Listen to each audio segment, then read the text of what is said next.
We are here at the Adidas Nations 2008 with NBA former great Detlef Schrempf. How are you today, Detlef? I'm doing great, thanks. How are you enjoying the Adidas Nations?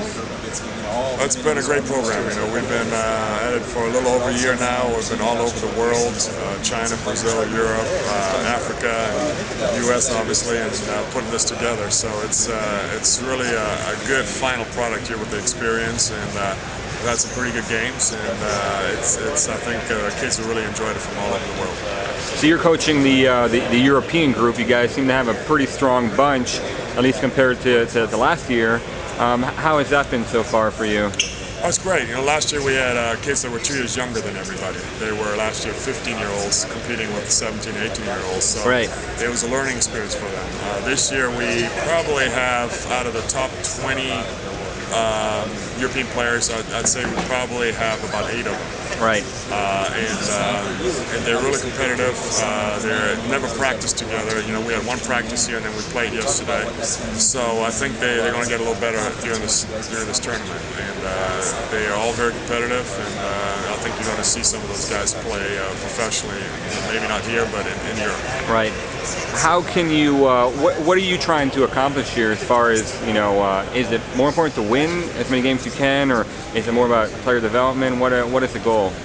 It's the focus of it is that we want to provide these kids something special, an experience that they can really rely on, thinking, okay, this is what it's all about. We put them together with the best players, the best peers from around the world, and have them coached by great coaches with great experience, not just at the NBA level, but college, international. So we give them a taste of different things.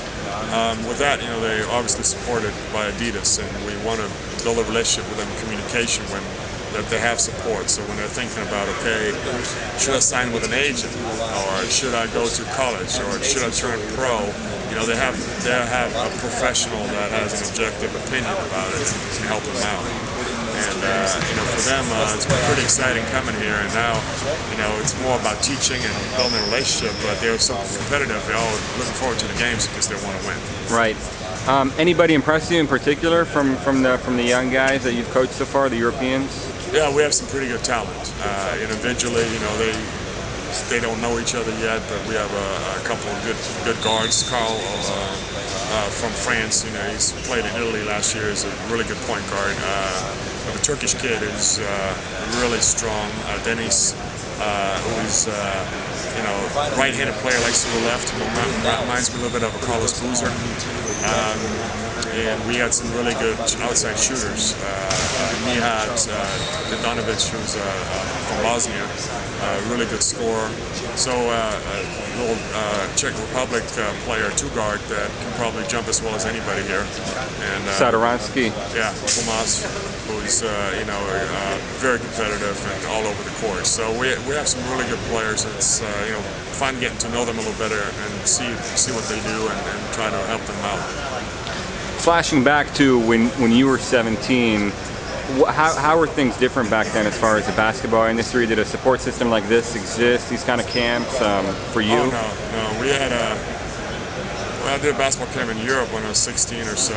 We had 30 guys bunked in a room, in a classroom together, and had three practices a day. And that's all we knew. There was no gear. There were no shoes handed out.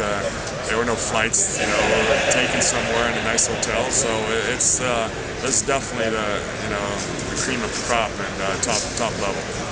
How heavily were you scouted back at that age? How old were you when you got drafted, by the way?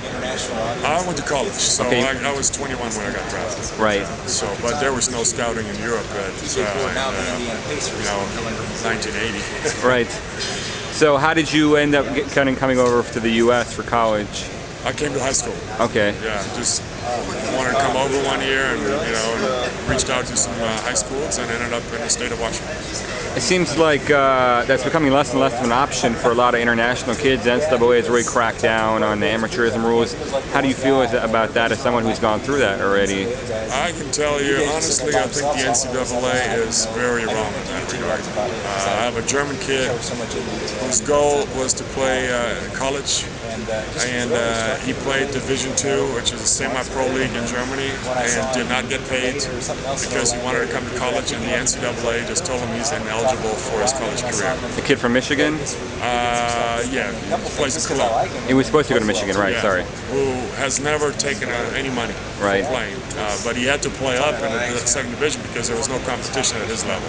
So the NCAA just penalized him. He could have gotten paid already last year if he wanted it, but he wanted to go to college, and the NCAA penalized him for basically being a good kid. Right. And I think they're so wrong about that. And actually, I would encourage a group to get together and sue him because there are so many other kids that has happened to. Do you think that that's going to really hurt the NCAA in terms of attracting international talent? There's a lot of great players that have gone. Yasikevicius, and I mean, geez, there's so many great names that have been through. I think so. It takes a little bit away from the NCAA an international experience, which I think has been really good for the game. Because these kids, for wherever they're coming from, you're talking about the Africans, Latin Americans that at age 16 are sent somewhere to be on a semi-pro team, and they get $50 a month or something, and that's the only way out.